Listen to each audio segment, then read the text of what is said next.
নমস্কার সবাইকে, আমার নাম প্রসেনজিৎ শিকদার আর আমার ব্লগে আপনাদের সবাইকে স্বাগত জানাই। আজ এসেছি গাজলের ঘাটশোলে, আর এখানে রয়েছে ভারত সেবাশ্রম সংঘ।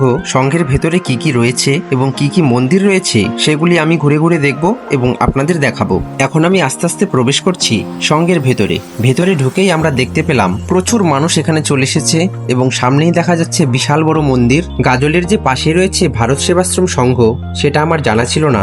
আমার বোন তার শ্বশুরবাড়ির থেকে অনেকবারই এসেছে এখানে, তাই আমার বোন বলল যে দাদা চল ভারত সেবাশ্রম সংঘ থেকে ঘুরে আসবি, জায়গাটি খুবই সুন্দর। তাই বোনকে বললাম যে চল তাহলে ঘুরে আসি। এই জায়গাটি গাজল টোল ট্যাক্স পার করে প্রায় 2 থেকে 2.5 কিলোমিটার হবে, যেটুকু আমার আইডিয়া হলো। ভেতরে প্রবেশ করেই যে মন্দিরটা আমরা দেখতে পাই সেই মন্দিরের ভেতরে ছিল শিবলিঙ্গ এবং পাশের মন্দিরটি ছিল স্বামী প্রণবানন্দ মহারাজের মন্দির। এই মন্দিরের পাশেই রয়েছে বিশাল বড় আরেকটি মন্দির। দুই মন্দিরের মাঝখান দিয়ে একটি রাস্তা চলে গিয়েছে, সেই রাস্তার শেষ প্রান্তে দেখা যাচ্ছে নন্দী মহারাজের মন্দির। এখন এই রাস্তাটি দিয়ে আমি আস্তে আস্তে সামনের দিকে যাচ্ছি নন্দী মহারাজের দর্শন করার জন্য।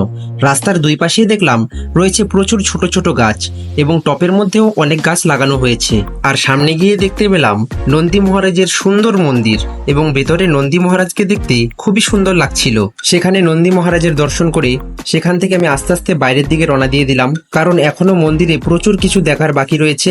এখন যাব সেই বড় মন্দিরটিতে এবং ভেতরে সব ভগবানের দর্শন করব।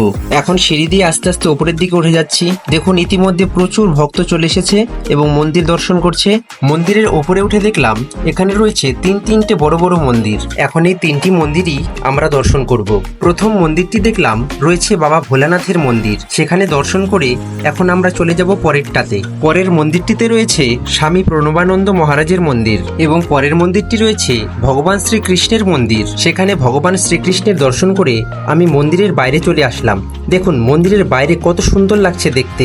মন্দিরের পাশেই ভারত সেবাশ্রম সংঘে দেখলাম বিশাল বড় বড় আম গাছে খুব সুন্দর আম ধরে রয়েছে। জায়গাটিকে দেখতে খুবই সুন্দর লাগছিল এবং ভারত সেবাশ্রম সংঘটি অনেকটা জায়গা জুড়ে গড়ে উঠেছে। আর সামনেই দেখুন কত বড় বড় কড়াই দেখা যাচ্ছে। ভারত সেবাশ্রম সংঘে এই কড়াইয়েই প্রসাদ রান্না করা হয়। সামনে যে ঘরগুলি দেখা যাচ্ছে এটি হলো ভারত সেবাশ্রমের রন্ধনশালা। এইখানেই প্রতিদিন রান্না করা হয় এবং পাশেই প্রতিদিন রান্না করার জন্য নানান ধরনের শাকসবজির চাষ করা হয়েছে।